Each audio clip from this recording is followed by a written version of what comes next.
Good afternoon बेटा, attend your roll call. आपकी हम अटेंडेंस लेना स्टार्ट करें उससे पहले हम आपको बता दें, आज आपकी नई यूनिट स्टार्ट हो जाएगी।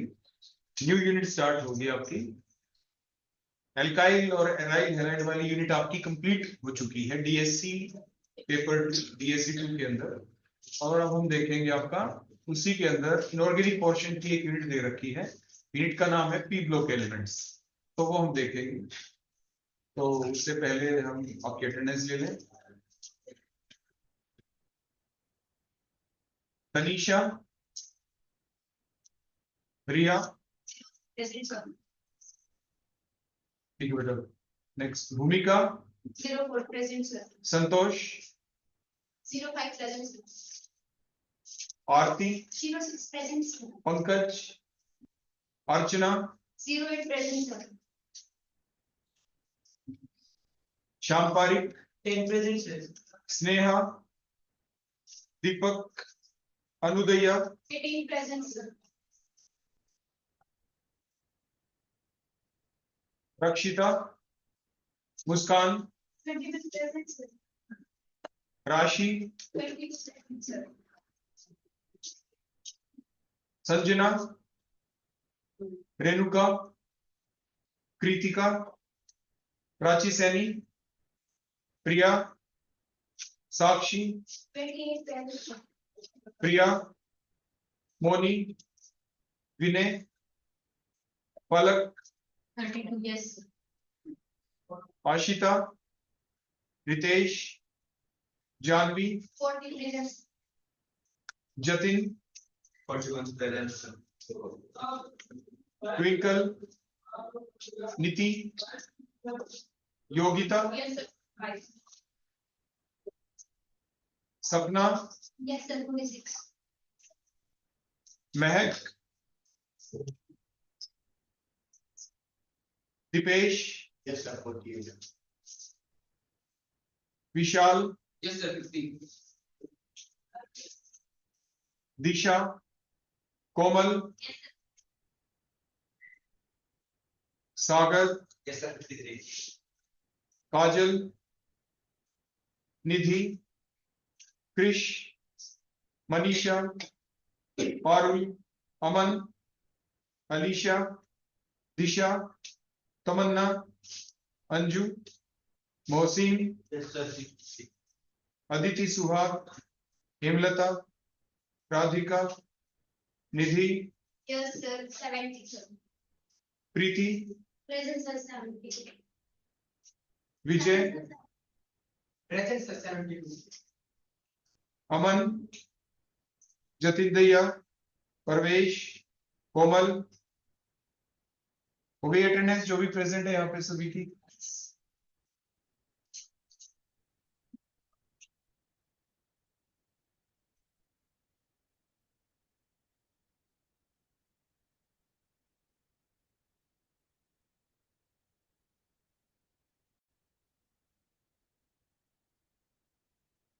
बेटा इधर ध्यान दो, हमारी नेक्स्ट यूनिट है P block elements.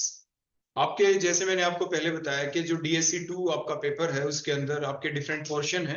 New education policy के तहत आपके इंटरमिक्स कर रखी है यूनिट्स। कुछ आपका ऑर्गेनिक पोर्शन होगा, कुछ आपका फिजिकल, कुछ आपका इनऑर्गेनिक। जैसे आप कभी +1 और +2 के अंदर पढ़ते थे एक ही बुक के अंदर, तो ऐसा ही आपके यहाँ पे है। तो ऑर्गेनिक पोर्शन आपका कंप्लीट हो चुका है। अब हम लेंगे आपके इनऑर्गेनिक पोर्शन के ऊपर। तो उसमें सबसे पहले यूनिट ले रखी है आपकी पी ब्लॉक एलिमेंट्स के बारे में। तो हम आपको ये बता दें, पहले वो स्टार्ट करें कि आप पीरियोडिक टेबल के बारे में तो पहले सीख ही चुके होते हैं, 11th क्लास में आपने देखा था। पीरियोडिक टेबल की सेंस क्या है, पीरियोडिक टेबल बनाई क्यों गई थी, तो उसके लिए क्या क्या डिफरेंट आपके कौन कौन सी टर्म्स आई बीच में, कौन कौन से साइंटिस्ट आए, किन्होंने क्या क्या बातें बताई पीरियोडिक टेबल बनी उसके लिए। तो आपने देखा था सबसे पहले जैसे लेवेसियर साइंटिस्ट आ गया, उसने क्या बताया कि जितने भी एलिमेंट है ना उसको सिर्फ 2 कैटेगरी में डिवाइड कर दें, metals and non metals, that's all. आपकी बन गई पीरियोडिक टेबल। उसके बाद नेक्स्ट जब आए तो उसके बाद ट्रायड सिस्टम बन गया। ट्रायड सिस्टम में ये कहा गया कि जो भी 3 एलिमेंट होंगे उन 3 एलिमेंट की या तो प्रॉपर्टी एक जैसी होंगी या फिर क्या होगा, उनके एटॉमिक नंबर एक जैसा, या क्या होगा कि जो कॉर्नर वाले हैं इन दो का एटॉमिक मास बीच वाले का जब हम देखेंगे तो वो क्या होगा, जो एंड वाले दो हैं उनका एवरेज ले लेंगे तो एटॉमिक मास क्या होगा उसका, उनके इक्वल आ जाएगा।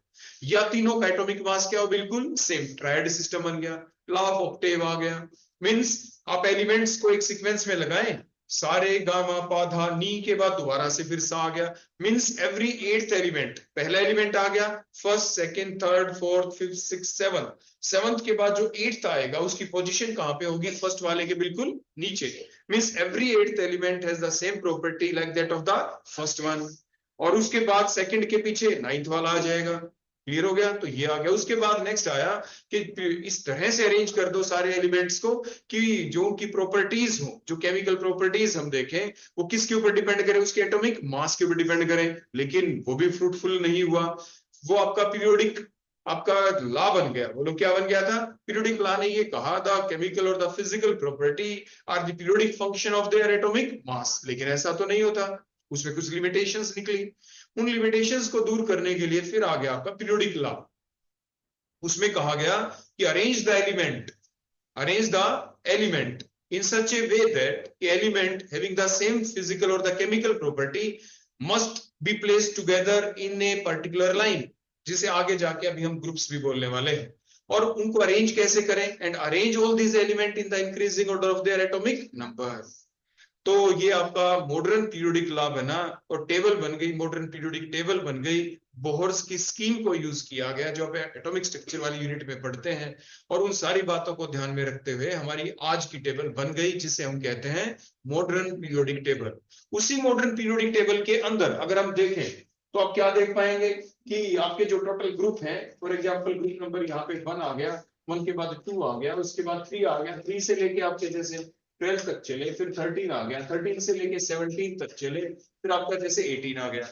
तो जो आपके ग्रुप नंबर 1 और 2 जो बनते हैं ये आपका एस ब्लॉक बन जाता है। बोलो क्या बन जाता है।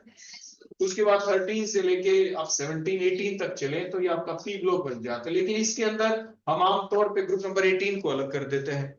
उसके बाद 3 से लेके 12 तक चले तो यहाँ पे आपका ये डी ब्लॉक बन जाता है। क्या बन जाता है, इसी डी ब्लॉक के अंदर से ही आपके निकाले गए हैं एलिमेंट, वो बॉटम पे रखे गए हैं पीरियोडिक टेबल के अंदर, 2 रोज हैं आपकी, और वो आपका एफ ब्लॉक बन जाता है। बोलो क्या बन जाता है, which is placed at the bottom of the periodic table. तो यानी आपके जो डिफरेंट ब्लॉक्स हैं, एस हो गया, पी हो गया, डी हो गया, यहाँ पे एफ आ गया, आखिर इनके नाम ऐसे क्यों रखे गए, why it is called as S block element, why that is P block, D और द एफ ब्लॉक। मींस जैसे मैंने आपको बताया कि जो पीरियोडिक टेबल बनी, आपकी मॉडर्न पीरियोडिक टेबल बनी, उसमें क्या किया गया, the elements are arranged in the increasing order of their atomic number in such a way that the elements having the similar physical or the chemical property, mainly the chemical property, are placed together in a particular line, particular group। उसे आप group बोलेंगे, अभी यहाँ पे जाके group बोलने वाले। तो इस तरीके से आपकी पीरियोडिक टेबल बनाई गई। जब पीरियोडिक टेबल बनाई, जैसे हम यहाँ पे बात करें, हमारा चैप्टर तो मेन आपका पी ब्लॉक एलिमेंट ही है, लेकिन अगर हम एलिमेंट्स की बात करें, फॉर एग्जांपल सबसे पहले यहाँ पे हाइड्रोजन आ गया, एटॉमिक नंबर 1 है, आप इसकी कॉन्जुगेशन लिखेंगे तो क्या बनेगी, बोलो 1s1। देखो इस टाइप से। इसके आगे नेक्स्ट यहाँ पे कोई भी नहीं है, ग्रुप 18 पे आ गए, यहाँ पे हीलियम आ गया, बोलो कॉन्जुगेशन क्या बनेगी इसकी, 1s2। बोलो क्या बन गई। कहने का अभिप्राय ये है कि ये बताया गया, जब हम पीरियोडिक टेबल के बारे में बातें करते हैं और हमने सीखा जाना, तो ये जाना कि जो केमिकल प्रॉपर्टीज हैं किसी भी एलिमेंट की, वो केमिकल प्रॉपर्टीज किस बात के ऊपर डिपेंड करती हैं, वो डिपेंड करती है कि किसी भी एलिमेंट की वैलेंस शेल के अंदर कितने हैं इलेक्ट्रॉन। जितने भी इलेक्ट्रॉन है उसकी वैलेंस शेल में, उसी के आधार के ऊपर उसकी जो केमिकल प्रॉपर्टीज हैं वो जस्टिफाई की जाती है कि इस तरह की प्रॉपर्टीज को शो करेगा। हाँ, वो प्रॉपर्टी ऐसा जरूर हो सकता है कि उन प्रॉपर्टी जो रिएक्शन चलने की जो रफ्तार है, जो रेट है, वो कम ज्यादा हो सकता है। कि मान लीजिए एक ग्रुप में हमने कुछ एलिमेंट रख दी, इनकी प्रॉपर्टी एक जैसी है, एक जैसी मींस उसमें ऑर्डर जरूर होगा।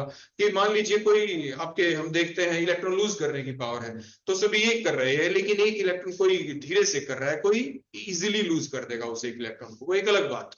कि कोई कम रिएक्टिव होगा, कोई ज्यादा होगा, तो वो एक ऑर्डर बन जाता है, वो एक अलग इश्यू है। लेकिन फिलहाल हम देख रहे हैं कि मेनली जो प्रॉपर्टीज होंगी एक पर्टिकुलर टाइप की प्रॉपर्टी वो किस बात पे डिपेंड करती है, वो डिपेंड करती है उसकी वैलेंस शेल में कितने इलेक्ट्रॉन प्रेजेंट हैं। तो आपने देखा यहाँ पे जब हम इस ब्लॉक के अंदर चलते हैं, हमने देखो इधर हाइड्रोजन लिखा, इधर हीलियम लिख दिया, उसके बाद देखो लिथियम आ गया, लिथियम का एटॉमिक नंबर 3 है, इसकी कॉन्जुगेशन लिखी तो क्या बनी बोलो 1s2 2s1। वैलेंस शेल में फिर से एक इलेक्ट्रॉन आ गया और यहाँ पे वैलेंस शेल में एक इलेक्ट्रॉन था। वैलेंस सबशेल s है, वैलेंस सबशेल यहाँ पे भी s है और उसमें एक ही इलेक्ट्रॉन है। उसके बाद अगर हम आगे देखें लिथियम के बाद बोलो यहाँ पे कौन आएगा, ग्रुप 2 के अंदर देखेंगे तो बेरिलियम आ जाएगा, एटॉमिक नंबर 4 है, कॉन्जुगेशन लिखी तो क्या पता चला 1s2 2s2। वैलेंस शेल तो सेकंड है, सबशेल s है, इलेक्ट्रॉन उसमें 2 प्रेजेंट है। इस टाइप से आपने देखा। ऐसे ही आप यहाँ पे देखेंगे जैसे आप याद करते हैं हलीना के रवि शशि फ्रेंड, ऐसे करके आप याद करते हैं तो यहाँ पे नेक्स्ट सोडियम आएगा, इसके नीचे एटॉमिक नंबर 11 होगा, तो कॉन्जुगेशन लिखेंगे तो क्या बनेगी बोलो 1s2 2s2 2p6 जो आपने रूल यूज किए और उसके बाद 3s1। फिर से देखें वैलेंस शेल आपकी थर्ड है, सबशेल वही s है, एक इलेक्ट्रॉन ही है। तो आपने देखा जो आपका ग्रुप नंबर 1 जो बना वो क्यों बना ऐसा, क्योंकि ग्रुप नंबर 1 के अंदर जितने भी एलिमेंट आएंगे उनके अंदर लास्ट इलेक्ट्रॉन s में डलेगा, s सबशेल में डलेगा और इलेक्ट्रॉन एक ही रहेगा उसके अंदर, तो ये ग्रुप नंबर आपका 1 बन जाता है। ऐसे ग्रुप नंबर 2 बेरिलियम के बाद अगर आप देखेंगे नीचे जैसे यहाँ पे मैग्नीशियम आएगा, एटॉमिक नंबर 12 होगा, कॉन्फ़िगरेशन जब आप इसकी लिख देंगे तो क्या बन जाएगी 1s2 2s2 उसी टाइप से 2p6 और क्या बन गया बोलो 3s2। तो आपने देखा शेल तो आपकी इंक्रीज हो गई, सेकंड से थर्ड शेल आ गया, लेकिन सबशेल वही s है और इलेक्ट्रॉन वही 2 है, तो सेम इलेक्ट्रॉन रहे इनकी वैलेंस शेल के अंदर जो आपने देखा। तो इसलिए kept in the same group, एक सेम ग्रुप के अंदर रख दिए गए यहाँ पे। तो ये ब्लॉक आपका s बन गया। Why it is called s block element? तो डेफिनेशन बड़ी सिंपल सी होती है s ब्लॉक की, बड़ी सिंपल सी होती है p ब्लॉक की, s डी और f ब्लॉक की, लेकिन विद स्लाइड डिफरेंस। वो स्लाइड डिफरेंस क्या, वो कॉन्फ़िगरेशन लिख के समझ सकते हैं। जैसे हमने कॉन्फ़िगरेशन लिख दी यहाँ पे s ब्लॉक की, तो हमने क्या सीखा कि आखिरी जो इलेक्ट्रॉन जो डल रहा है, लास्ट इलेक्ट्रॉन, वो वैलेंस वर्ड यूज करेंगे, वैलेंस s के अंदर डल रहा है, वैलेंस s सबशेल के अंदर डल रहा है। तो what are the s block element?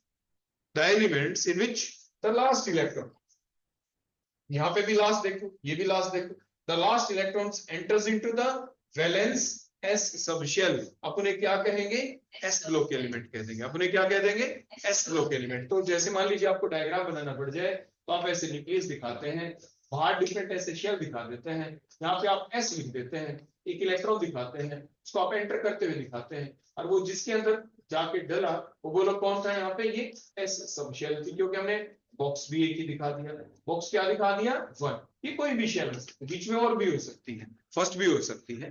तो ये आपका s ब्लॉक एलिमेंट का हमने डायग्राम बना दिया है कि s ब्लॉक एलिमेंट कैसे होंगे। The elements in which the last electron, ये जो बाहर से डल रहा है last electron enters into the valence s subshell are called the s block element. अब इन्हें क्या कह देंगे s ब्लॉक एलिमेंट। आगे बेटा यहाँ पे समझ में। अब हम आगे चलते हैं। देखो यहाँ पे आपने देखा लिथियम हो गया, बेरिलियम हो गया, बेरिलियम के बाद ग्रुप 13 में पहुंच गए, ये बोरोन आ गया, एटॉमिक नंबर 5 आ गया। अब इस एलिमेंट के देखो 1 को आपने देख लिया, s ब्लॉक एलिमेंट है।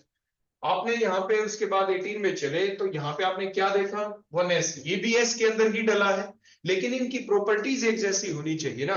यहाँ पे s1 s1 s1 s1 है, इसलिए उसको s ब्लॉक के अंदर रखा गया है, ग्रुप नंबर 1 के अंदर रखा गया। किस के साथ कोई मैचिंग नहीं है, ये फुलफिल्ड कॉन्फ़िगरेशन है, तो फुलफिल्ड वाले एलिमेंट्स को एक अलग जगह के ऊपर रख दिया गया, और वो जो ग्रुप बनाया गया जिसके अंदर फुलफिल्ड कॉन्फ़िगरेशन वाले एलिमेंट है वो ग्रुप नंबर 18 बना दिया गया है। तो उसके बाद हम बोरोन के ऊपर आ गए और आपने क्या देखा, इसकी कॉन्फ़िगरेशन बोलो क्या होगी यहाँ पे 1s2 2s2 और 2p1। आपने क्या देखा, लास्ट इलेक्ट्रॉन अब किस में डला, देखो शेल तो सेकंड ही है, सब शेल कौन सी आ गई, p आ गई, और उसके अंदर इलेक्ट्रॉन एंटर आपका कर गया।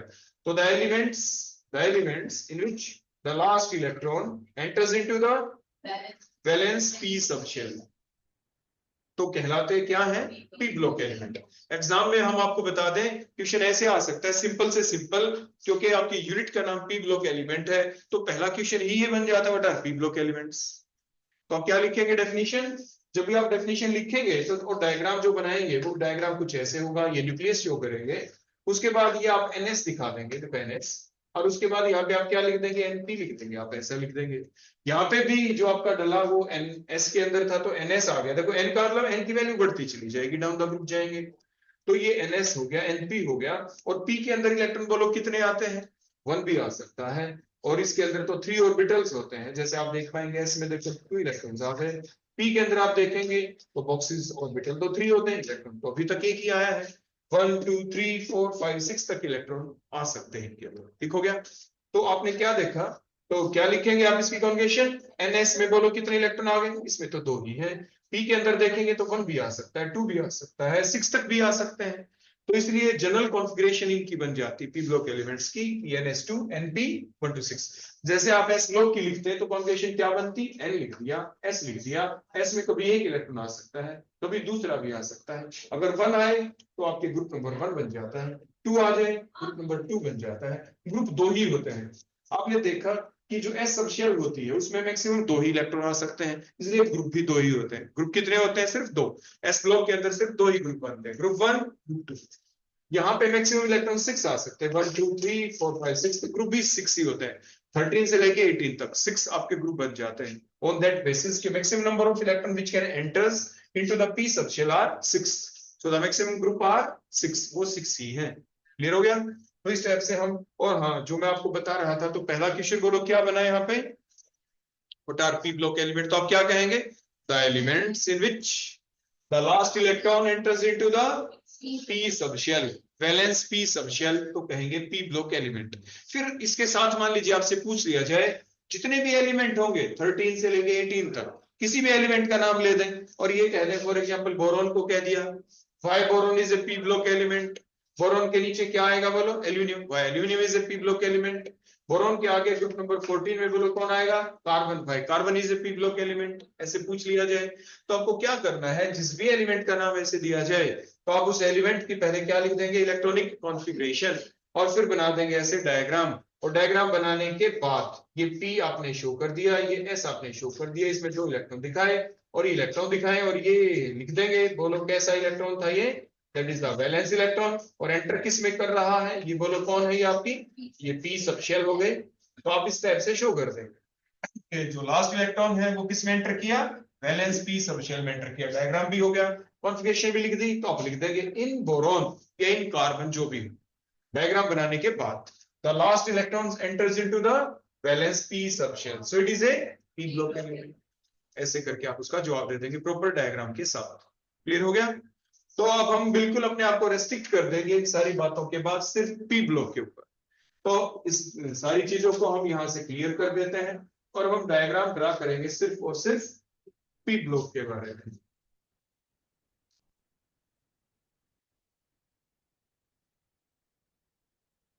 तो हमारी ये यूनिट का नाम पी ब्लॉक एलिमेंट्स।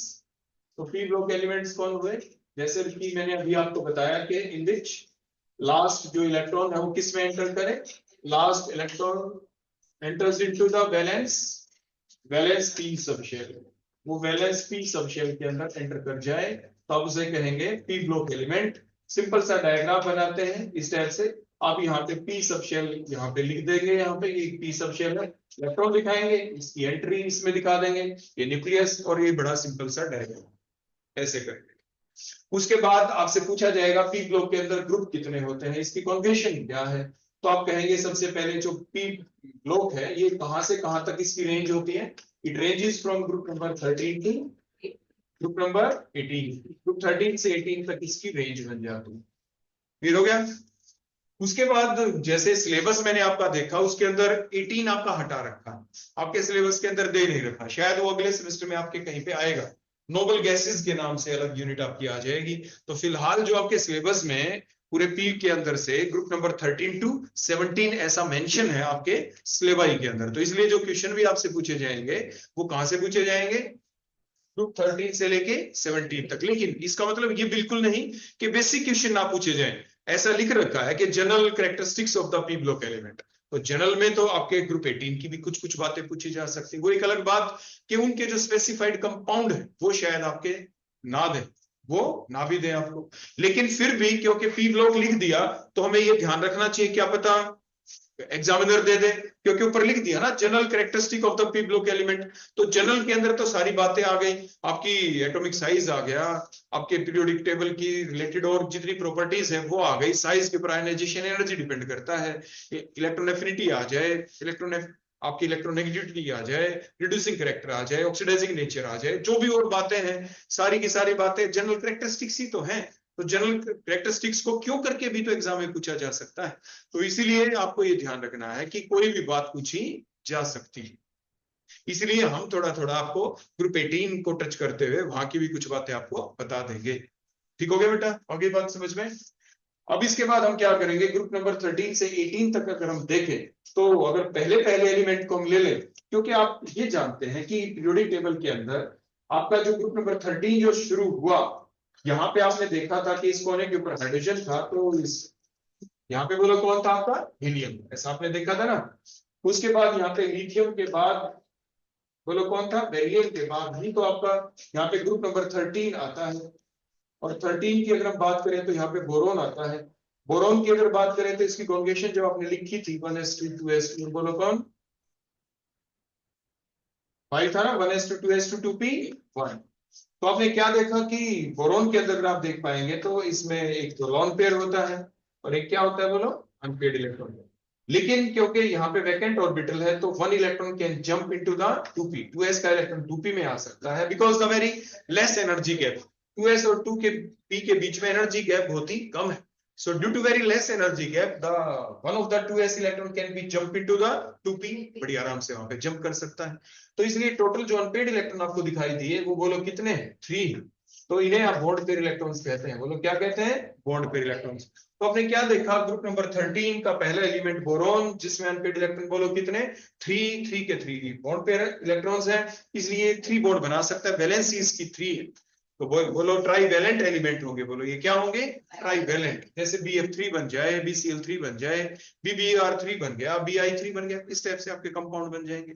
इसी टाइप से अगर मैं नीचे किसी एलिमेंट का नाम लिखूं, बोरोन के बाद एल्यूमिनियम के बाद गैलियम के बाद इंडियम के बाद थेलियम, अगर हम ऐसा देखो लिखना शुरू करें, है ना, तो फिर आप देखो कॉन्जुगेशन हम कैसे लिखेंगे। कॉन्जुगेशन लिखने का बड़ा सिंपल सा तरीका होगा, देखो जो भी ये वैलेंस शेल है, ध्यान से देखना, जो ये वैलेंस शेल है इसका नंबर बढ़ा दें बस। बोलो क्या आ गया यहाँ पे नंबर, जब हमने बढ़ा दिया तो 3s2 3p1 हो गया ना। एल्यूमिनियम की वैलेंस कॉन्जुगेशन, गैलियम की कोई आपसे पूछ ले तो आप क्या लिखेंगे, 4s2 4p1 आप लिख देंगे। इंडियम की कोई आपसे पूछ ले तो 5s2 4 5p1 लिख देंगे आप।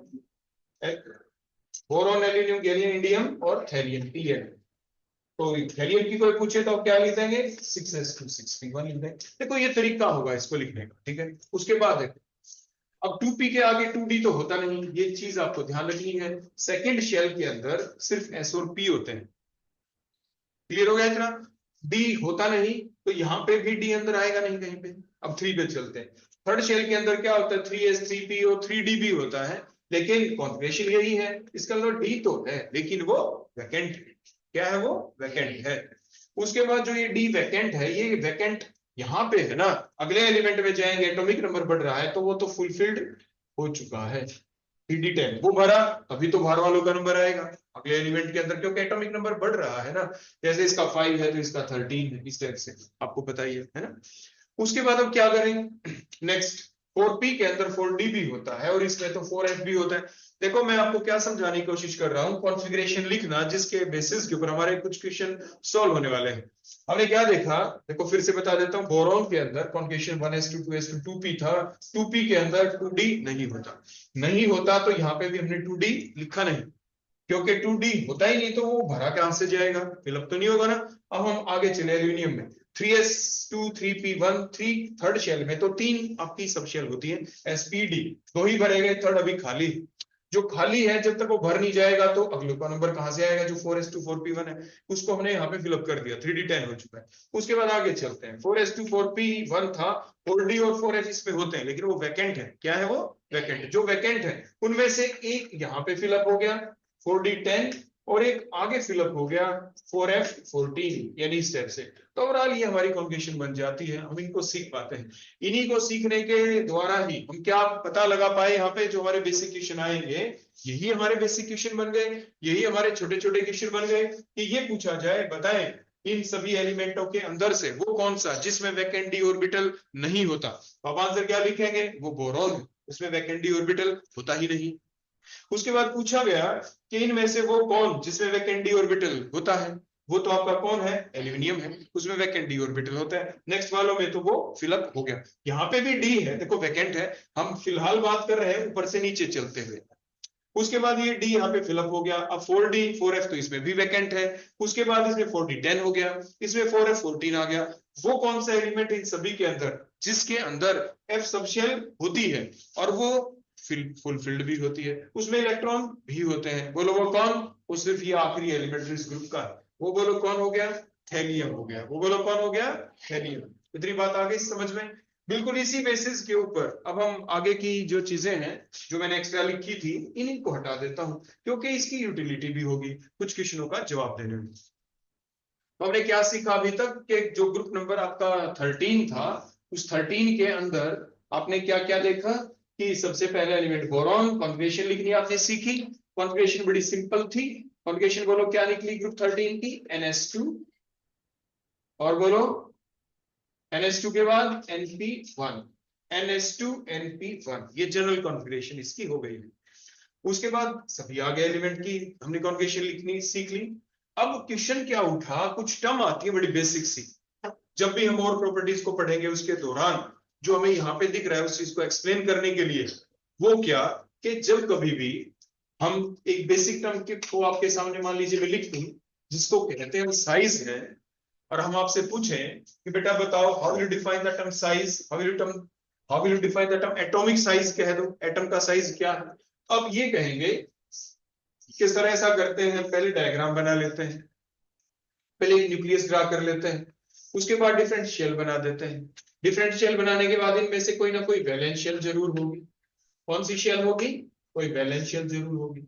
जो भी वैलेंस शेल होगी तो ये न्यूक्लियस का सेंटर ले लिया, ये वैलेंस शेल हमने ले लिया, इनके बीच का जो भी है डिस्टेंस जिसे रेडियस कहते हैं, क्योंकि सर्कल तो कंप्लीट होता है तो हाफ तो रेडियस हो गया, तो रेडियस हो गया, इसे हम एटॉमिक रेडियाई कह देंगे। क्या कह देंगे बोलो? इसे एटॉमिक रेडियाई कह देंगे। तो एटॉमिक रेडियाई बनी, यही तो साइज है, यही एटॉमिक साइज है। तो हुआ क्या ये? The distance from the centre of the nucleus to the valence shell is called atomic size, atomic radii, या the distance from the center of the nucleus to the distance up to which the electron cloud is spread, क्योंकि valence shell इसमें कोई electron जरूर होगा।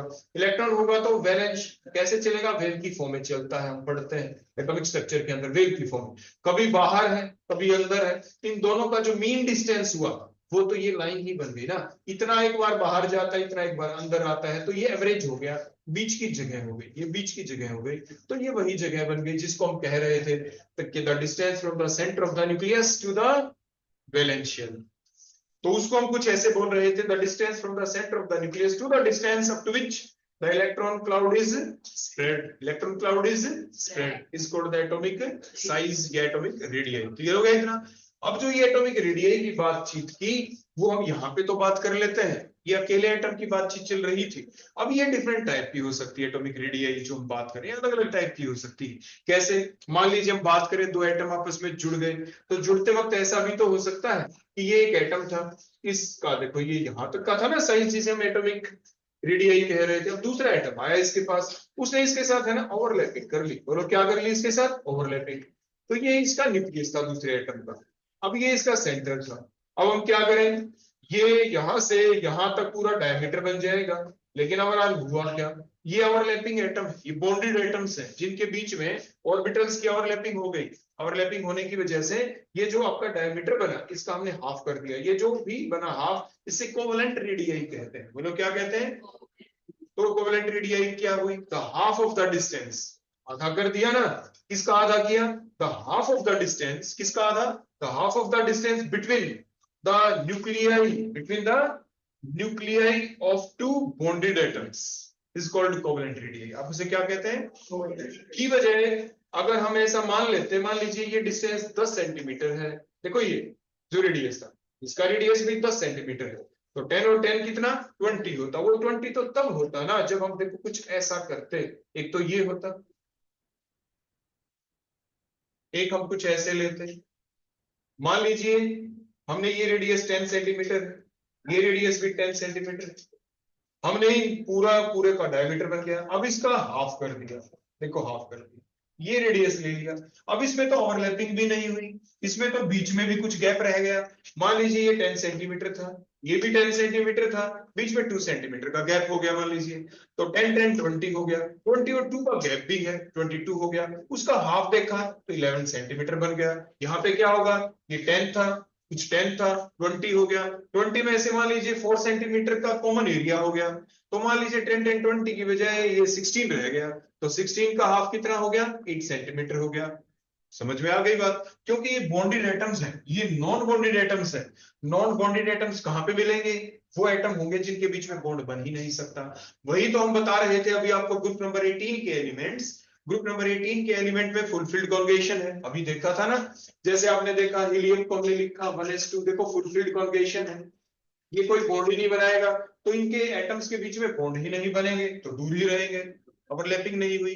तो अब हम क्या करेंगे, इसको कैसे बोलेंगे हम, the half of the distance, क्या कहेंगे बोलो, the half of the distance in between the nuclei of two non bonded atoms is called van der वाल रेडियाई। अब उसे क्या कह देते हैं, उसे वैन डर वाल रेडियाई कह देते हैं। और the half of the distance between the nuclei of two bonded atoms, अब उसे कोवेलेंट रेडियाई कह देते हैं। तो ये हो गई आपकी एटॉमिक रेडियाई की मेन बेसिक दो टर्म्स। वैसे मेटल में देखेंगे मेटेलिक रेडियाई आएगी, वो हम बाद में देखेंगे। फिलहाल आपकी ये कोवेलेंट रेडियाई हो गई, ये वैन डर वाल रेडियाई हो गई। एग्जाम में क्वेश्चन आ जाता है या तो simple definition, define covalent radii, define van der वाल रेडियाई, या which of the following radii is larger, कौन सी बड़ी होती है, या भाई वैन डर वाल radii is larger than covalent radii, ऐसे आ जाए तो भी इनकी जो डेफिनेशन है वही हमें लिखनी होती है। समझ में आ गई बात?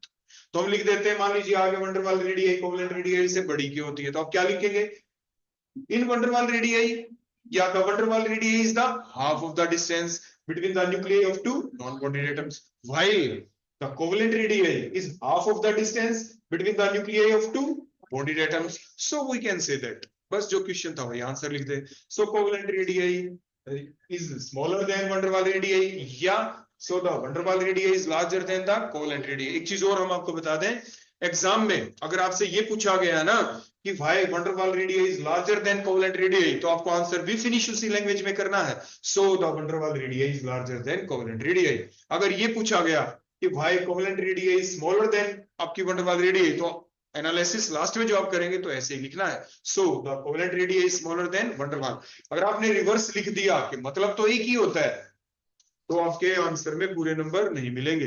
देखो ऐसा क्यों, देखो समझें, आपने कितने सारे कॉम्पिटिटिव एग्जाम दिए होंगे अब तक जो आप आए हैं, किसी ने कोई इंजीनियरिंग का दिया होगा, कोई पीएमटी मेडिकल साइड का दिया होगा, तो आपने देखा होगा which of the following statement is correct, या which of the following order, या arrange the following in the increasing order और द डिक्रीजिंग ऑर्डर। हुआ क्या ऑप्शन के अंदर, पहली ऑप्शन भी ठीक है, उसमें दे रखा है डिक्रीजिंग ऑर्डर के अंदर आंसर, और डिक्रीजिंग ऑर्डर बिल्कुल ठीक है, लेकिन क्वेश्चन में क्या कह दिया, इंक्रीजिंग ऑर्डर में बताओ। तो दूसरी ऑप्शन थी वो इंक्रीजिंग ऑर्डर में थी, वो ठीक है, ठीक दोनों हैं, लेकिन एक इंक्रीजिंग में है, एक डिक्रीजिंग में है, और क्वेश्चन की डिमांड क्या थी कि भाई इंक्रीजिंग में बताओ कौन सा ठीक है, तो आपको उसी को टिक करना है। आप ये नहीं कह सकते कि वो भी ठीक था। ऐसे ही यहाँ पे है आपके जो सब्जेक्टिव जो टेस्ट होते हैं, क्वेश्चन की लैंग्वेज कैसी है, उसने पूछा क्या, जैसे उसने पूछा ना आपका जवाब बिल्कुल उसी के साथ मैच होते होना चाहिए, नहीं तो ये लगता है कि इस बच्चे के अंदर अपनी समझ है नहीं, क्या पता इसने कहीं से कोई क्रैम कर, क्या पता कुछ खोट लिया, क्या पता किसकी चीटिंग कर ली हो, क्या पता कोई स्लिप ले रखी है उसने एग्जाम के अंदर। समझ में आ गई मेरी कुछ बातें? कई बार बच्चे कहते हैं ना सर मेरा पेपर तो बहुत अच्छा हो गया, लेकिन उसके मेरे से ज्यादा कैसे आ गए। तो ज्यादा और कम आने में जो फर्क होता है ना, वो सिर्फ आपकी इन्हीं बातों का होता है कि पूछा कैसे गया और उसका जवाब कैसे देना है। ये बातें बड़ी छोटी होती हैं, लेकिन बहुत मायने रखती हैं आपके एग्जामिनेशन पॉइंट ऑफ व्यू से। और टीचर टू टीचर भी डिपेंड करता है कि चेक करने वाला है कैसा। जब चेक करने वाला आपने कही दिया तो इट मींस वो अच्छा ही टीचर होगा, कोई वो सारी चीजें पढ़ के ही आपकी कॉपी चेक करता होगा। तो आपको बिल्कुल वही सोच रख के अपना पेपर सोल्व करना है।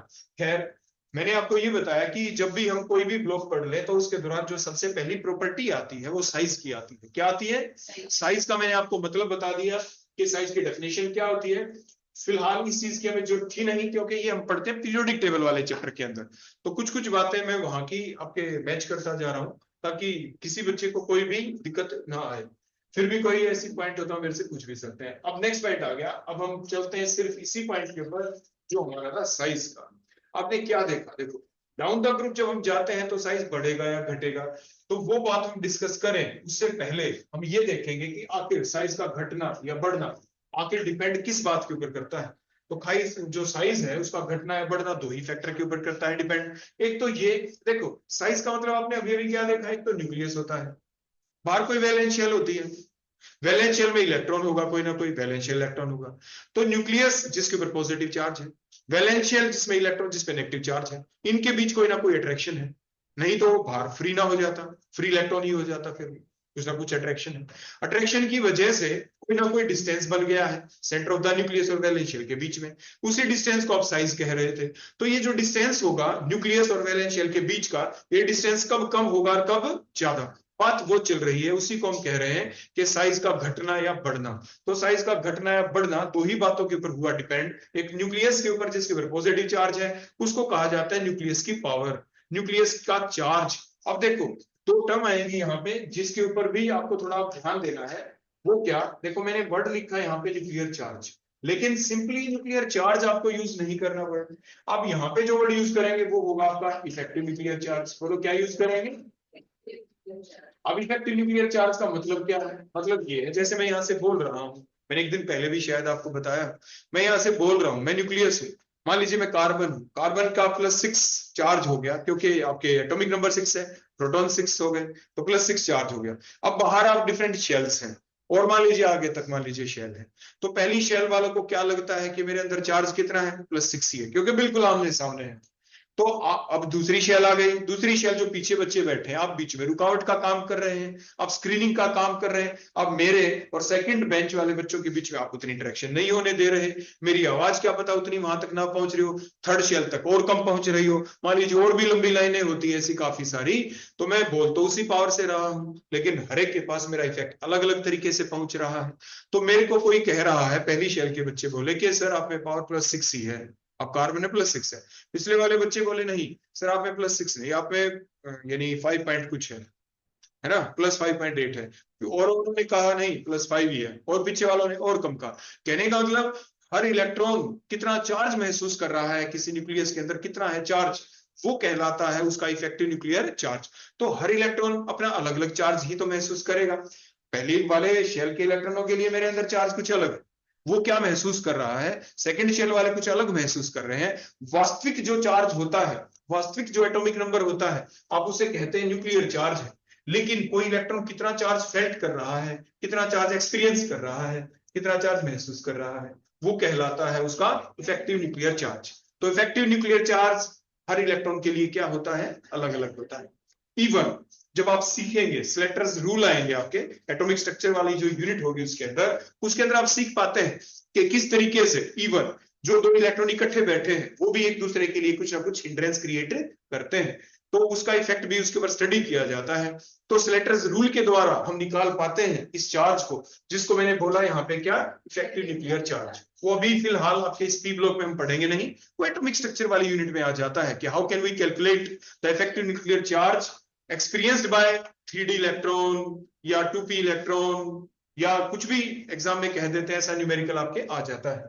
तो बात आ गई, एक तो इफेक्टिव न्यूक्लियर चार्ज होगा और दूसरी जो बात आ जाती है वो आ जाती है स्क्रीनिंग इफेक्ट। बोलो कौन। अब ये डिपेंड करेगा कि किसकी पावर ज्यादा है। मान लीजिए मेरे अंदर इतनी ज्यादा पावर है कि आप पहली शेल के जो इलेक्ट्रॉन्स आप कुछ भी हो, सेकंड शेल वाले किसी इलेक्ट्रॉन को मेरे को पकड़ के खींच रहा है, मैं उसी पावर से खींच लाया, मेरे ऊपर कोई फर्क ही नहीं पड़ा आप लोगों की वजह से, मतलब वो भी महसूस कर रहा है कि मेरे अंदर +6 चार्ज है। बोलो कितना है, मतलब आपने जो रुकावट पैदा करने की कोशिश की, जो स्क्रीनिंग इफेक्ट था, स्क्रीनिंग इफेक्ट मैंने नलिफाई कर दिया, मेरे अंदर इतनी ताकत थी, मतलब इफेक्टिव न्यूक्लियर चार्ज जो था ना मेरे अंदर जो पावर थी वो डोमिनेट कर गया। किस पे डोमिनेट कर गया, इस स्क्रीनिंग इफेक्ट के ऊपर जो बीच में रुकावट थी। अगर ऐसा होता है तो न्यूक्लियस और वैलेंस शेल के जो इलेक्ट्रॉन होते हैं उनके बीच में अट्रैक्शन बढ़ती है, और अट्रैक्शन बढ़ती है तो साइज घट जाता है, साइज डिक्रीज हो जाता है। तो साइज का घटना और बढ़ना किस बात के ऊपर डिपेंड करता है, द इंक्रीज और the decrease of the size depend upon these two factors. One is the effective nuclear charge, other one is the screening effect.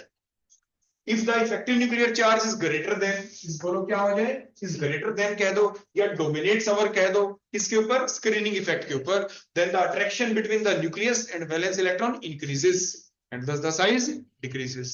अगर इसे रिवर्स हो जाए मींस स्क्रीनिंग इफेक्ट डोमिनेट कर जाए किसके ऊपर, इफेक्टिव न्यूक्लियर चार्ज के ऊपर, तो क्या होगा, अट्रैक्शन डिक्रीज हो जाएगी न्यूक्लियस वैलेंस शेल के बीच और साइज इंक्रीज हो जाता है।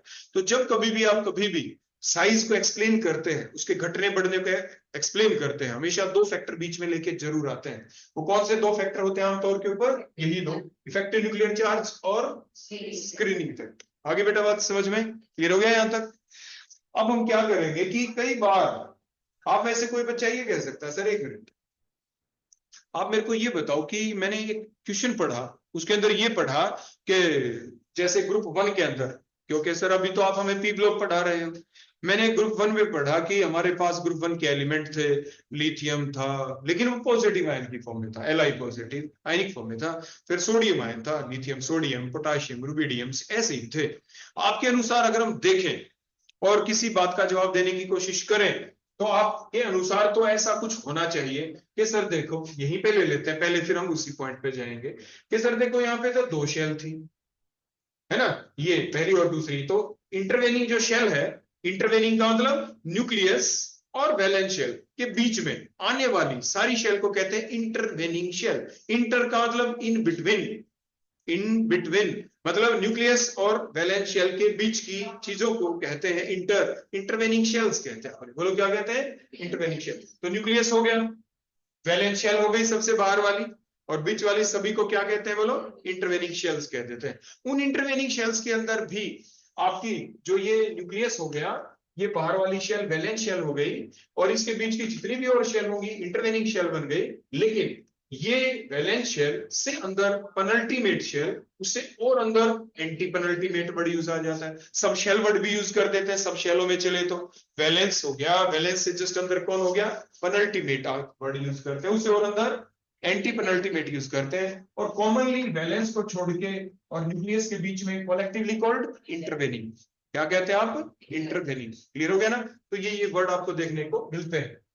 अब उसके बाद पॉइंट ये आ गया कि देखो ध्यान से, ये न्यूक्लियस हो गया, अगर हम बोरोन की बात करें तो ध्यान से देखना, ये न्यूक्लियस हो गया, ये पहली शेल हो गई देखो 1s2 जो हमने लिखा, उसके बाद ये 2s के अंदर दो दिखा दिए देखो हमने, ये इसका साइज हो गया, ये क्या हो गया इसका साइज। जैसे हम नीचे चलते हैं तो यहाँ पे हमने क्या देखा, 2 नहीं बल्कि इसमें तो 3 शेल आ गई, 3 आ गई तो 1 हो गया, ये सेकंड हमने दिखा दिया, ये थर्ड देखो थोड़ा यहाँ पे हमने आ गया ना, ऐसे इसमें डी भी है जो वैकेंट है। तो इट मींस आपको क्या दिख रहा है, डिस्टेंस थोड़ा सा बढ़ गया, आपको क्या दिख रहा है, वैलेंस शेल वाला जो इलेक्ट्रॉन है और ये जो न्यूक्लियस था, इसके बीच में नंबर ऑफ इंटरवेनिंग शेल्स बढ़ गई। बोलो क्या बढ़ गई, नंबर ऑफ इंटरवेनिंग शेल्स। तो इंटरवेनिंग शेल्स बढ़ेगी तो स्क्रीनिंग का मतलब होता है रुकावट पैदा कर देना, तो स्क्रीनिंग इफेक्ट बढ़ गया। स्क्रीनिंग इफेक्ट बढ़ेगा तो क्या होगा, अट्रैक्शन जो होगी न्यूक्लियस के और वैलेंस शेल के बीच में थोड़ी कम हो जाएगी। उससे पहले हम एक वर्ड भी लिख देते हैं कि on moving down the group. देखो इसमें एनामलस केस भी आएंगे, हम आपको बता दें, आपके ग्रुप नंबर 13 में जो आप पढ़ेंगे, जो नॉर्मल ट्रेंड बता रहे हैं पहले हम आपको कि डाउन द ग्रुप जाने से होना क्या चाहिए, होना तो क्या चाहिए कि डाउन द ग्रुप जाते हैं, on moving down the group the valence electron enters into the next succeeding shell. जो वैलेंस इलेक्ट्रॉन है किसमें डल रहा है, अगली सक्सीडिंग शेल में। यहाँ पे जो आपकी वैलेंस शेल थी सेकंड थी, यहाँ पे थर्ड है, गैलियम में फोर्थ है, यहाँ पे फिफ्थ है, यहाँ पे सिक्स्थ है। तो जिसकी वजह से क्या हुआ, the number of intervening shell increases. तो उसकी वजह से क्या होगा, the screening effect dominates over the increased effective nuclear charge, या dominates over the effective nuclear charge, simple आप कह दें। So the attraction between nucleus and valence shell decreases. So size increases. तो जब भी हम डाउन द ग्रुप जाएंगे तो साइज इंक्रीज होता है, लेफ्ट टू राइट जाते हैं तो साइज डिक्रीज होना शुरू हो जाता है। ठीक हो गया ना। तो लेफ्ट टू राइट का क्या है, क्योंकि आप पी ब्लॉक के अंदर वो देखे भी गए, क्योंकि पी ब्लॉक के 13 से 17 भी जाएंगे तो उसमें देखो होता क्या है, उसमें ये होता है कि जैसे बोरोन आ गया आपका यहाँ पे, तो बोरोन के बाद अगला एलिमेंट बोलो कौन आएगा, बताओ बताइए शाबाश, कार्बन आएगा। बोलो कौन आएगा, कार्बन। तो एक कार्बन लिख दिया हमने, देखो ऐसे 1s2 2s2 2p2 हमने लिख दिया। तो हमने क्या देखा, क्या नंबर ऑफ शेल्स बढ़ी, नहीं बढ़ी। यहाँ पे भी दो ही शेल थी, पहली दूसरी, पहली और दूसरी, शेल तो उतनी ही रही, लेकिन जो न्यूक्लियर चार्ज था +5 था, ये +6 हो गया, तो चार्ज बढ़ गया, नंबर ऑफ शेल्स उतनी ही रही। तो तो हम क्या कहें, हम कुछ ऐसा ही लिखते हैं कि on moving left to right, on moving left to right the electrons are added in the same subshell. P में डला, पी में ही डल गया, सेम सबशेल में डला। नंबर ऑफ आपकी शेल्स क्या रही, remain same, that is number of shell remain same, that is screening effect almost remain same. Screening effect क्या हो गया, ऑलमोस्ट रिमेन सेम, लेकिन nuclear charge will increase. Hence हम क्या कह सकते हैं, the effective nuclear charge dominates over the screening effect, so the attraction between the nucleus and valence electron वालों क्या increases, so the size decreases. आगे ना बात समझ में। तो यानी जो हमारा क्वेश्चन होता है, पहले हम उसके डायग्राम बना लेते हैं, डायग्राम बनाने के बाद हमें जो भी अपनी आंखों से दिखता है वही दिखी हुई बातें हम स्टेटमेंट के अंदर लिख देते हैं। आगे ना बात समझ में। तो बोलो दो बातें हमारी अब तक क्या बनी, जो साइज के ऊपर बनी, आपके पी ब्लॉक के अंदर बनी, लेफ्ट टू राइट और डाउन द ग्रुप, जो साइज हमारा पहला टॉपिक, जिसमें आपने क्या देखा कि अगर हम लेफ्ट टू राइट कहें तो क्या कहेंगे, पहले कॉन्सेंट्रेशन लिखेंगे बोरोन, फिर कार्बन की लिखेंगे, और भी लिख सकते हैं आप लिखना चाहें तो। फिर क्या कहेंगे, on moving left to right in the periodic table the electrons enters into the same subshell, that is the number of shell remain same, so the screening effect almost remain the same, so the screening effect की बजाय जो ये कौन सा charge था बोलो, but the effective nuclear charge increases, so the effective nuclear charge dominates over the, so the attraction between the nucleus and valence electron increases, so size decreases। ऐसा हमें लिखना पड़ता है। और डाउन द ग्रुप का मैंने अभी आपको क्या सिखाया था, देखो इसको देखो, बोरोन, एल्यूमिनियम, गैलियम, इंडियम, टेलियम को देखो। On moving down the group क्या क्या दिख रहा है बोलो, देखो यहां से सेकंड के बाद third shell, fourth shell, fifth shell, sixth shell. तो on moving down the group the electrons, the valence electron enters into the next succeeding shell, second से थर्ड, थर्ड से फोर्थ, फोर्थ से फिफ्थ, फिफ्थ से sixth. तो on moving down the group the valence electron enters into the next succeeding shell. Same में नहीं, जैसे यहाँ पे तो सेम में था, वही देखो सेकंड शेल है, उसी में डल रहा था, यहाँ पे ऐसा नहीं है, नेक्स्ट सक्सीडिंग शेल मैंने बोला। तो उसकी वजह से क्या हुआ, screening effect increases and dominates over the effective nuclear charge, so the attraction decreases, attraction between the nucleus and valence electron decreases, so size increases, size increase. ये तो हुआ नॉर्मल ट्रेंड, ये तो बोलो क्या हुआ, नॉर्मल। अब नॉर्मल ट्रेंड के बाद की बातें आती है, वो देखो कुछ कैसे आती है, ध्यान से देखना।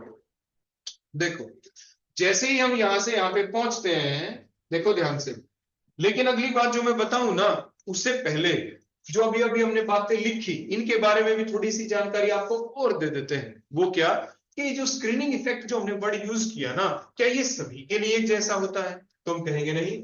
जो स्क्रीनिंग इफेक्ट होता है तो वो S is greater than P is greater than D is greater than F, ये ट्रेंड होता है आपका। देखो मान लीजिए मैं यहाँ पे खड़ा हूं, आप है ना यहाँ पे खड़े होके, और मुझे मान लीजिए किसी बच्चे की तरफ देखना है ऐसे, और मेरा हाथ है ना, मैं ऐसे लगा दूं, बिल्कुल ध्यान से देखो, क्या मैं आपको देख पा रहा हूं, नहीं, अब देख पाया, अब देख पाया, अब देख पाया। कहने का मतलब ये हाथ है ना स्क्रीन का काम कर रहा था। ये स्क्रीनिंग सबसे ज्यादा किसकी, मान लीजिए मैं न्यूक्लियस था, जो न्यूक्लियस के बिल्कुल आगे आ गया, तो न्यूक्लियस के सबसे नजदीक कौन होता है, वो S होता है, S होता है। उसके बाद फिर P होता है, फिर D होता है, फिर F होता है। तो सबसे ज्यादा स्क्रीनिंग पावर बोलो किसकी है, जो रुकावट पैदा करता है वो S की होती है। तो the screening power of S is greater than P is greater than D is greater than F, because S is present more nearer to the nucleus as compared to the P, D and F subshell। तो ये आप उसका जवाब लिख देते हैं, ये उसका क्या लिख देते हैं, जवाब। आगे बेटा बात समझ में। उसके बाद अगला पॉइंट एक और है, यहाँ पे जो टर्म हमारी अब यूज होगी कुछ एक क्वेश्चंस के अंदर, वो भी आपको बता दें, उसको कहते हैं पेनिट्रेशन पावर। बोलो क्या, पेनिट्रेशन पावर का मतलब ये होता है कि मान लीजिए देखो ये न्यूक्लियस है, न्यूक्लियस के बाहर कोई इलेक्ट्रॉन और ये S में है, S इलेक्ट्रॉन, मान लीजिए न्यूक्लियस है, न्यूक्लियस के बाहर कोई इलेक्ट्रॉन वो P में है, वो P में है। तो कौन सा इलेक्ट्रॉन ज्यादा न्यूक्लियस की तरफ अट्रैक्टेड होगा, तो किसी भी इलेक्ट्रॉन की न्यूक्लियस की तरफ अट्रैक्ट हो जाने की पावर जो है उसको कहते क्या है, उसकी पेनिट्रेशन पावर, उसकी तरफ जाने की पावर, उसकी तरफ अट्रैक्ट हो जाने की पावर, वो उसकी पेनिट्रेशन पावर है। तो because S is present more nearer to the nucleus than the P, then D, then the F, so the penetration power of S electron is greater than P, D and F। तो इसके basis के ऊपर भी हमारे कुछ question आगे आएंगे, जिसमें हम इन स्टेटमेंट को यूज करेंगे। पेनिट्रेशन वर्ड को हम यूज करेंगे आगे आने वाले रीजनिंग वाले क्वेश्चनों में, हम स्क्रीनिंग इफेक्ट को यूज करेंगे, इस ऑर्डर को हम यूज करेंगे जो अभी हमने यहाँ पे सीखा। तो ये सारी बातें अब हमारे माइंड के अंदर होनी चाहिए। बोलो आपने क्या क्या सीखा, कौन कौन सा ऑर्डर आपने याद किया? एक तो स्क्रीनिंग इफेक्ट का ऑर्डर आपने याद कर लिया। क्या याद किया? The screening effect order is S is greater than P is greater than D is greater than F। Similarly penetration power का ऑर्डर भी आपने याद किया। S के जो इलेक्ट्रॉन है मोर पेनिट्रेटेड होंगे न्यूक्लियस की तरफ, मोर अट्रैक्टेड होंगे, तो the order will remain same. The penetration power of S is greater than P is greater than D is greater than S। Clear हो गया इतना? तो इन्हीं बातों को अब हम यूज करेंगे और हमारा जो अगली स्टेटमेंट, अगला क्वेश्चन जो आने वाला है, जो आपको दिखेगा, वो आप खुद यहाँ पे देखें। देखो हम ये कहते हैं कि जो आपका बोरॉन से एल्यूमिनियम से गैलियम से इंडियम से थेलियम की तरफ गए, तो वो कौन? मैं फिर से पूछ रहा हूं वही क्वेश्चन जो मैंने आपसे बिल्कुल स्टार्ट में कॉन्क्वेशन लिखते ही पूछा था कि बोरॉन से थेलियम तक जितने एलिमेंट है वो कौन जिसमें वैकेंट डी ऑर्बिटल है? पहला एलिमेंट कौन है? वो लोवेस्ट एटॉमिक नंबर वाला। सबसे कम एटॉमिक नंबर वाला वो कौन सा एलिमेंट जिसमें वैकेंट डी ऑर्बिटल होते हैं? वो ये है। जिसमें नहीं होते हैं बोरॉन। क्लियर हो गया? वो कौन जिसमें F सबशेल फुलफिल्ड है? बोलो कौन? और आपने देखा F की स्क्रीनिंग पावर क्या होती है? सबसे कम होती है। तो F की स्क्रीनिंग देखो, ओरो में आपको F दिख रहा है, अंदर देखें, देखो ये बैलेंस शेल है, ये बैलेंस शेल है, ये बैलेंस शेल है, ये बैलेंस शेल है, दिख गई? ये बैलेंस शेल होने की वजह से देखो ओरो में आपने क्या देखा था? इसका एक इलेक्ट्रॉन आगे जंप कर गया था ना। कहां पे जंप कर गया था? SAP में कर गया था ना। यहाँ पे हमने कहा था देखो ग्रुप 13 के आखिर में 3 होता है, वैलेंस इसकी 3 होती है, ये 3 बॉन्ड बना सकते हैं, ऐसा हमने पढ़ा, देखा भी, दिख भी रहा है। लेकिन जैसे ही हम डाउन द ग्रुप गए, थेलियम तक पहुंचे, वहां पे 4F आपने देखा जो फुलफिल्ड है इसमें। तो इनकी बोलो स्क्रीनिंग इफेक्ट क्या है? सबसे कम या सबसे ज्यादा? सबसे कम है, जिसकी वजह से जो वैलेंस इलेक्ट्रॉन है they are strongly get attracted towards the nucleus. Thallium के केस में यहाँ पे कौन प्रेजेंट है? बोलो F प्रेजेंट है यहाँ पे। F आपकी जो पेनल्टीमेट F सबशेल है, बोलो यहाँ पे कौन है? वो 4F है। F तो कोई भी हो सकता है, F तो 4 में भी होती है, F तो 5 में भी होती है, लेकिन कौन सी है? F 4F। तो due to the presence of बोलो क्या? पेनल्टीमेट 4F सबशेल, जिसकी वीक स्क्रीनिंग पावर भी होती है, जिसकी वजह से वैलेंस S वाले इलेक्ट्रॉन जो पेयर की फॉर्म में थे, जो अनपेयर्ड होना चाहते थे, they are strongly attracted toward the nucleus and they remain in the paired state, और पेयर्ड स्टेट में रह गए। और इसीलिए आपके 2 इलेक्ट्रॉन इकट्ठे हो गए, तो अनपेयर्ड कितने बचे? 1। तो 1 बचे तो कितने बॉन्ड बनाएगा? 1। तो थेलियम कितने बॉन्ड बनाएगा? 1। वो 3 बॉन्ड नहीं बनाता। तो ये जो टर्म थी, यही हमारा सबसे पहला टॉपिक है हमारा। इसी आपके सिलेबाई के अंदर आप देखेंगे पी ब्लॉक एलिमेंट, जहां पे लिख रखा था ना जनरल कैरेक्टरिस्टिक्स बताएं, और जनरल कैरेक्टरिस्टिक बताने के बाद एकदम से उन्होंने टॉपिक लिख दिया आपके सिलेबस के अंदर, जिसे कहते क्या है? इनर्ट पेयर इफेक्ट, ऐसे लिख दिया गया था। तो जो सबसे पहला जो टॉपिक है, इन चीजों को हम फर्दर और प्रॉपर्टीज के साथ कनेक्ट करते रहेंगे। बेसिक कुछ शब्द मैंने आपके सामने बोल ही दिए। तो जो अब हमारा सबसे पहला जो टॉपिक यहाँ पे आता है, उस टॉपिक का नाम यहाँ पे बन गया, बोलो क्या? Inert pair effect. ये स्पेशली बिल्कुल सबसे पहला नाम ही यही इन्होंने लिख के दिया है, और नहीं लिखे, आयनेशन एनर्जी नहीं लिखा, कुछ और नहीं लिखा, बस लिख दिया जनरल कैरेक्टरिस्टिक्स ऐसे करके। तो वो हम साथ के साथ देखते रहेंगे। तो what is inert pair effect? Inert pair effect कैसा इफेक्ट होता है? बोलो एक ऐसा इफेक्ट होता है जिसमें क्या होता है? बोलो जिसमें जो वैलेंस एस इलेक्ट्रॉन्स है, वैलेंस बोलो कौन से? S electrons. देखो ये वैलेंस एस इलेक्ट्रॉन है। आप कहेंगे सर वैलेंस एस इलेक्ट्रॉन तो यहाँ पे भी है, यहाँ भी है, यहाँ भी है, यहाँ भी है, यहाँ पे भी है। तो the valence in the valence S electrons in multi electron atom.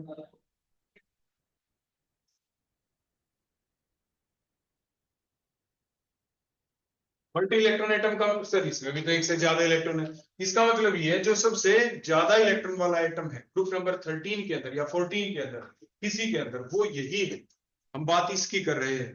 तो the effect in which the valence shell electron, बोलो क्या करते हैं? क्या करते हैं बोलो इसमें? ये कैसा इफेक्ट है जिसमें जो टेंडेंसी है वैलेंस एस इलेक्ट्रॉन की मल्टी इलेक्ट्रॉन एटम के अंदर, उसकी बॉन्ड बनाने की जो क्षमता है वो डिक्रीज हो जाती है। So the decrease in the tendency, the decrease in the tendency of valence S electron of multi electron atom decreases and remain in the paired state, कहते हैं उसे क्या है? Inert pair. और इफेक्ट को क्या कहते हैं? Inert pair effect. तो एक ऐसा इफेक्ट जिसमें valence S electron in multi electron atom do not take part in the bonding do not takes part in the bonding, वो बॉन्डिंग में भाग ही नहीं लेते। उस इफेक्ट को कहते क्या है बोलो? Inert pair effect. और जो पेयर है उसको कहते हैं इनर्ट पेयर। क्या कहते हैं आप उसे? Inert pair. क्लियर हो गया ना? तो इसीलिए जो थैलियम है वो सिर्फ एक ही बॉन्ड बनाता है। इसलिए एग्जाम में क्वेश्चन आ जाता है why thallium can form TlCl, it can not be form Tl, can not be form TlCl3। अगर 3 होते तो TlCl3 बनाता। अब ये बनाएगा सिर्फ क्या? TlCl, ये TlCl3 नहीं बनाएगा। अब इसी बेसिस पर अगर हम देखें यहाँ पे कि देखो ये जो दो इलेक्ट्रॉन पेयर्ड फॉर्म में ही रहे, ये आगे जंप ही नहीं कर पाएंगे। अगर करेंगे तो जबरदस्ती करेंगे, तो एक ही इलेक्ट्रॉन इसका लॉस्ट हो सकता है, ये इलेक्ट्रॉन लॉस्ट हो नहीं सकते, नहीं हो सकते ना। तो इसीलिए जब एक ही लॉस हो सकता है तो इसीलिए ये एक ही बॉन्ड बनाएगा TlCl3। लेकिन अगर इंडियम के बारे में बात करें तो ये क्या करेगा? ये एक बॉन्ड भी बना सकता है, ये 3 बॉन्ड भी बना सकता है, ये InCl3 भी बना सकता है, क्योंकि इनके अंदर F है नहीं, नहीं है ना यहाँ पे F नहीं, तो ये जो इलेक्ट्रॉन है स्ट्रांगली अट्रैक्ट न्यूक्लियस की तरफ नहीं होंगे, ये अनपेयर्ड हो सकते हैं। अनपेयर्ड हो जाएंगे तो वही 3 अनपेयर्ड इलेक्ट्रॉन हो जाएंगे, ये 3 बॉन्ड बना लेगा। तो इंडियम तो क्या बना लेता है? InCl3 बना देता है, और थैलियम TlCl3 नहीं बनाता। तो उसका रीजन क्या है? तो रीजन क्या देते हैं? Inert pair effect. एक नंबर कहाँ है? तो सिंपल लिख देते हैं due to the inert pair effect. The thallium can form only TlCl, not the TlCl3, while indium can form InCl3। ठीक हो गया ना? लेकिन अगर पूछे what is inert pair effect, what is the cause of inert pair effect, के inert pair effect वही क्यों, तो क्या लिखेंगे? इनर्ट पेयर इफेक्ट की डेफिनेशन लिख के उसके बाद जब भी कॉज लिखेंगे तो कॉज में क्या करेंगे? आप पहले डायग्राम बनाएंगे, कोई एग्जांपल ले लेंगे, जैसे ये ले लिया, फिर ये डायग्राम बनाएंगे। आप ऐसे डायग्राम में क्या दिखाएंगे? यहाँ पे 4f लिख देंगे, यहाँ पे क्या दिखाएंगे? जैसे ये 6s लिख दिया, और ये लिखने के बाद इसमें 2 इलेक्ट्रॉन दिखा दिया, और ये करने के बाद इसमें ये 6p दिखा दिया, इसमें 1 इलेक्ट्रॉन दिखा दिया। अब ये जो इलेक्ट्रॉन्स हैं इनको आप दिखा देंगे कि they are strongly attracted towards the nucleus. आप दिखा देंगे कि इनको हम बाहर जंप नहीं करवा सकते, तो ये पेयर्ड स्टेट में ही रहेंगे, स्ट्रांगली अट्रैक्टेड हो गए। क्यों हो गए? आप इसके नीचे लिख देंगे इसकी वीक स्क्रीनिंग इफेक्ट है। बोलो क्या लिख देंगे इसके यहाँ पे? Weak screening effect. आप ऐसा लिख देंगे तो फिर आप आंसर बन जाएगा। कॉज में आप क्या लिखेंगे? Due to the weak screening effect of 4f subshell the valence, ये वैलेंस है, इसके नीचे आप वैलेंस लिख देंगे, valence 6s। Due to the weak screening effect of the 4f subshell, the valence s electrons are strongly attracted towards the nucleus, and thus they cannot take part in bonding, cannot be unpaired, cannot be unpaired. So inert pair effect takes place. इसलिए inert pair effect हो गया। क्या हो गया? inert pair effect हो गया। अगला बात समझ में? तो इस तरीके से आपसे एग्जाम में ये पूछा जा सकता है। तो क्या क्या बना बोलो आपका क्वेश्चन? जो अभी आज हमने आपको बताया, सबसे पहले what is P block element, range 13, आगे सारे कॉन्फ़िगरेशन बेसिक लिखवा सकते हैं, ग्रुप 13 की अलग से भी लिखवा सकते हैं, कौन सा एलिमेंट कहाँ है वो लिखवा सकते हैं, किसी की वैलेंस कॉन्फ़िगरेशन लिखवा सकते हैं जैसे आपको बताया, या किसी की भी कहें पूछ सकते हैं। जो छोटे छोटे क्वेश्चन मैंने आपसे पूछे, किसमें वैकेंट डी ऑर्बिटल है, किसमें नहीं है, किसमें आपकी एफ सबशेल फुलफिल्ड है वगैरह, ऐसे आपसे पूछ सकते हैं। उसके आधार के ऊपर फिर आपसे इनर्ट पेयर इफेक्ट पूछ सकते हैं, इसकी डेफिनेशन पूछ सकते हैं, इसका कॉज पूछ सकते हैं। डेफिनेशन और कॉज ना पूछे तो अभी जो मैंने क्वेश्चन आपको बताया थैलियम से रिलेटेड वो पूछ सकते हैं, why thallium can form only TlCl not the TlCl3, यानी इस तरह से आपसे पूछ सकते हैं। तो ये था हमारा यानी टॉपिक हमारा स्टार्ट हो गया है पी ब्लॉक एलिमेंट, और ये टॉपिक हमने आपको बता दिया। तो यहां तक आप अच्छे से पढ़ेंगे। अपनी पढ़ने के लिए अच्छा क्या है कि अपनी एनसीईआरटी की बुक भी आप जरूर पढ़ें जो +2 की है, क्योंकि तो बेसिक ही टॉपिक होते हैं आपके। ऐसे जो भी बुक हो आपके पास आप वही पढ़ लें, कोई डाउट तो आप मेरे से पूछ सकते हैं।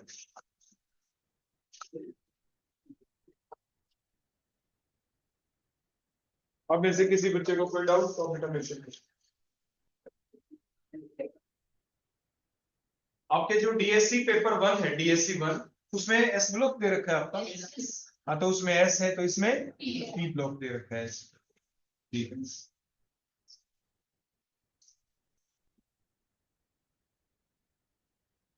पूछना बेटा कुछ? ठीक है बेटा, आप जा सकते।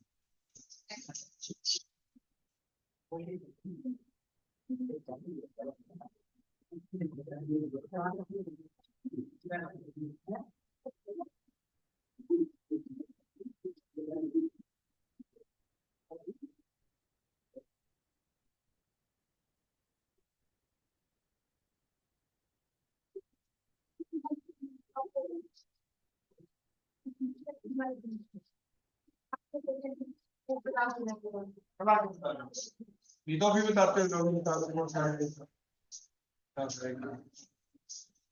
कौन सा डे था बेटा 28 फेब का होता है कोई डाउट तो नहीं ना इस बच्चे का थैंक यू